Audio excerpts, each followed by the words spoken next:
अस्सलाम वालेकुम गाइस, ये हमारे पास क्वेश्चन नंबर 4 है। इसमें कहा गया है शो दैट एन जो है इंडेक्स में लिखा हुआ है 2 इंटू 4 पावर एम बराबर होगा 2 पावर 2m प्लस 1/2 के। ये शो करना, ये दोनों साइड्स आपस में बराबर होंगी।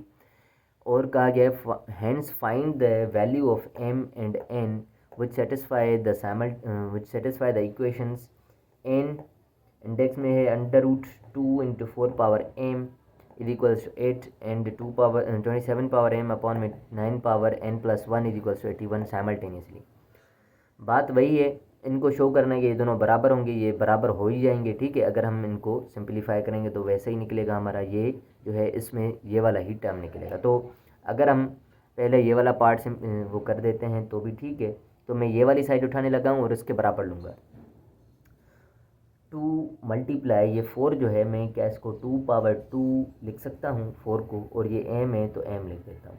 और ये जो इंडेक्स में लिखा होता है नंबर, वो यहाँ पर आ जाता है 1/n में, ऐसे ही होता है। और फिर हम क्या करेंगे, ये 2 इसके ऊपर कुछ नहीं है मतलब 1 है, तो बेसिस से में पावर्स हमारे ऐड हो जाएंगे। तो हम क्या करेंगे, 1 को 2m में ऐड कर देंगे, 1 + 2m कर दिया, और यहाँ पर पावर है n 1/n। अब ये पावर के ऊपर पावर हो तो पावर्स आपस में मल्टीप्लाई होते हैं, तो हम क्या करेंगे, n नीचे आ जाएगा, 1 के साथ ये दोनों मल्टीप्लाई हो जाएंगे, तो 1 के साथ 1 मल्टीप्लाई होगा तो 1, और 2m 1 के साथ तो 2m। तो इनको रीअरेंज कर लें ज़रा, ये हो जाएगा 2m + 1/n, ये हो गया प्रूफ। ठीक है, क्या ये वाली साइड्स आपस में बराबर आ गई हैं? ठीक है, यहाँ पर जो है वो n है। ठीक है, ये 2 नहीं है बल्कि यहाँ पर n है क्वेश्चन में, सही हो गया। तो ये हो गया प्रूफ। अब हम करने लगे इस सवाल को साइमल्टेनियसली सॉल्व।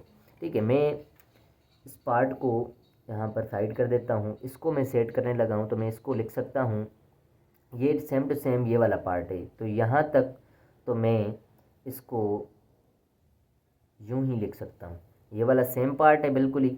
तो इस साइड पे तो मैं ये वाला ही ले लेता हूँ कि हमारे पास हो जाएगा 2 पावर 1 + 2m अपॉन में 2, और इस तरफ है हमारे पास क्या, इस तरफ क्या है 8 है। तो 8 को क्या मैं 2 पावर 3 लिख सकता हूँ, मैंने इसको इसमें कन्वर्ट कर दिया है बस, और कुछ नहीं किया। वैसे से मैं कैंसिल आउट हो गए। अब ये 1 + 2m अपॉन में 2 इज इक्वल्स टू 3 है, 2 डिवाइड में इस तरफ जाएगा मल्टीप्लाई हो जाएगा, तो ये 6 हो जाएगा। ये प्लस का 1 इस तरफ आएगा, माइनस का 1 हो जाएगा। ठीक है, और यहाँ पर जो है 2m है, फिलहाल ये 2m लिख देता हूँ मैं। 6 में से 1 जाएगा, 5 बचा, ये 2 मल्टीप्लाइड यहाँ पर आएगा डिवाइड में, तो m की वैल्यू आ गई 5/2। इसी तरीके से मैं क्या करने लगा हूँ कि इसको सेट करता हूँ ज़रा। ठीक है, अच्छा एक और मिस्टेक हो रही है यहाँ पर ना, ये 2 नहीं है, यहाँ पर n है, यहाँ पर क्या है n है, तो ये कैंसिल आउट नहीं हो सकते।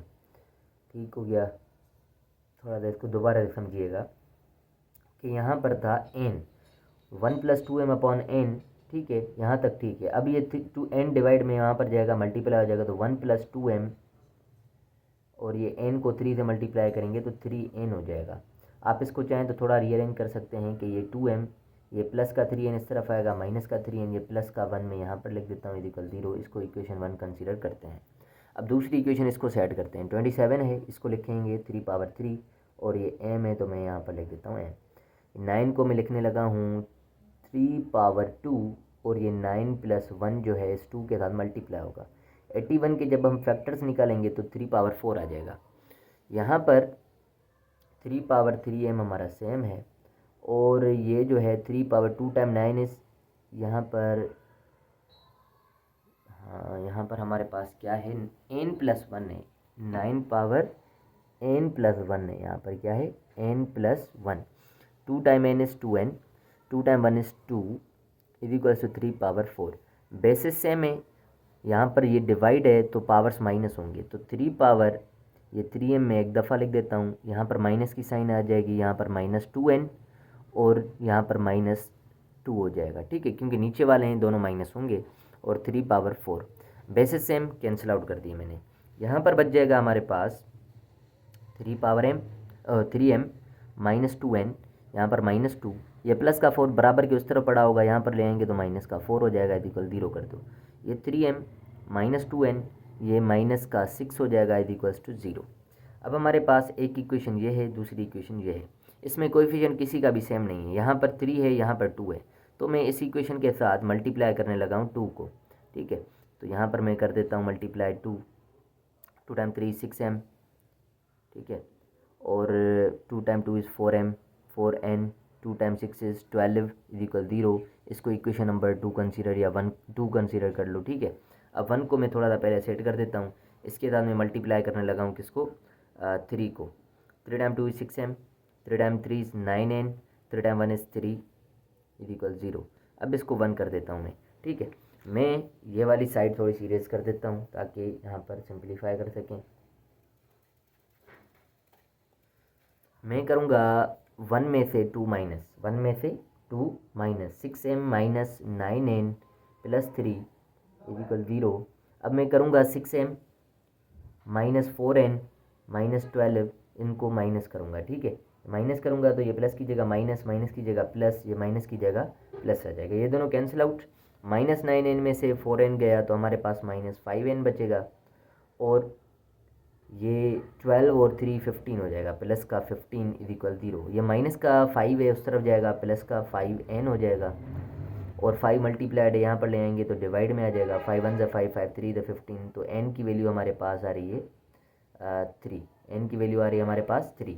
जो n की वैल्यू मिल गई वो हम किसी भी इक्वेशन में पुट करेंगे, 1 में करें 2 में करें आपकी मर्ज़ी है, n की जगह मैं इसमें ही पुट कर देता हूँ, ठीक है।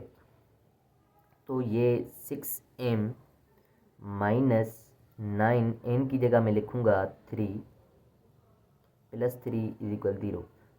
6m यहाँ से करते हैं, 6m माइनस 9 टाइम 3 इज़ 27, ठीक है, और ये प्लस 3 इज इक्वल 0। 27 में से 3 जाएगा 24 बचेगा, माइनस का 24 बचेगा, उस तरफ जाएगा तो प्लस का 24 हो जाएगा। 6m is equal two plus का 24, ये 6 मल्टीप्लाइड है वहाँ पर जाएगा तो डिवाइड में, तो m is equal to 24 divide by 6, 6 1 ज़ा 6, 6 4 ज़ा 24, तो m की वैल्यू आ गई 4, m की वैल्यू आ गई 4, और यहाँ पर n की वैल्यू आ रही है 3। तो m और n की वैल्यूज़ हैं, एक n की वैल्यू है 3 और m की वैल्यू है 4, बस यही हमें फाइंड आउट करना था। तो ये क्वेश्चन था 4, यहाँ तक हमारा ख़त्म होता है। So guys please share with your friends, and इसमें जो भी आपको क्वेश्चन समझ में नहीं आ रहा है वो आप पूछ सकते हैं, फिर चाहे इस एक्सरसाइज से रिलेटेड हो या किसी भी एक्सरसाइज से रिलेटेड हो, और इसी बुक का है अगर तो आप कमेंट में बोल सकते हैं, तो इंशाल्लाह वो वाला वीडियो भी, वो वाला क्वेश्चन भी हम डिस्कस करेंगे। तो thank you so much guys, Allah हाफिज़।